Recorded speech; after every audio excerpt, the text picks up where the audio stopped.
ભુજમાં 11,000 દીકરીઓનો રક્ષા દીક્ષા મહોત્સવ યોજાયો હતો। વિશ્વ ઉમિયા ફાઉન્ડેશન અને પ્રેરણા ગ્રુપના સંયુક્ત ઉપક્રમે આ કાર્યક્રમનું આયોજન કરવામાં આવ્યું હતું। આ કાર્યક્રમમાં વિશ્વ ઉમિયાધામ ફાઉન્ડેશનના પ્રમુખ આરપી પટેલ સહિતના મહાનુભાવો ઉપસ્થિત રહ્યા હતા। આ કાર્યક્રમમાં દીકરીઓને તેમની સ્વરક્ષા માટે કટારનું પણ વિતરણ કરવામાં આવ્યું। આ કાર્યક્રમમાં મોટી સંખ્યામાં લોકો પણ ઉપસ્થિત રહ્યા।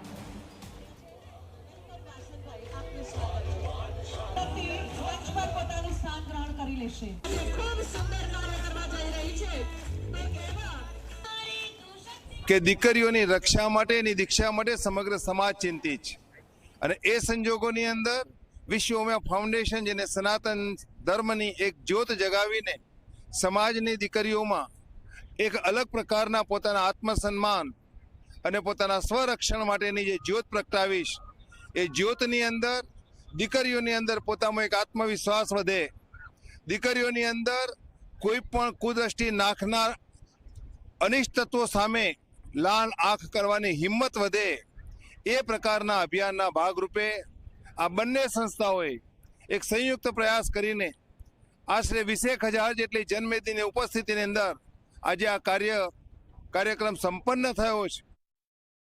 વિશ્વ ઉમિયા ધામના પ્રણેતા શ્રી આરપી પટેલ સાહેબે પણ એમના વક્તવ્યની અંદર દીકરીઓને જાગૃત કરી અને એમને પોતાની રક્ષા માટે લડવા તૈયાર થવા માટે એમને પ્રેરણા પૂરી પાડી। પ્રેરણા ગ્રુપના શ્રી ડોક્ટર અર્ચનાબેને પણ એમના વક્તવ્યની અંદર દીકરીઓને પ્રોત્સાહિત કરી તેમજ તેમને વર્તમાન સમયમાં પોતાની સાથે બનતી ઘટનાઓની સામે કઈ રીતે લડવું એ વિશે એમને જાગૃત કર્યા। 14 થી 15,000 દીકરીઓને દીક્ષાનું દાન કરવામાં આવ્યું। સાથે સાથે અહીંયા કીટ પણ અમને આપવામાં આવી હતી। પછી છોકરીઓને રક્ષા મતલબ પોતાનું રક્ષણ કઈ રીતે કરવું એના માટે સંતો મહંતો દ્વારા તથા અમારા વિશ્વ ઉમિયા ફાઉન્ડેશનના ચેરમેન આરપી પટેલ દ્વારા બી અમને ખાસું બધું સમજાવવામાં આવ્યું। એમ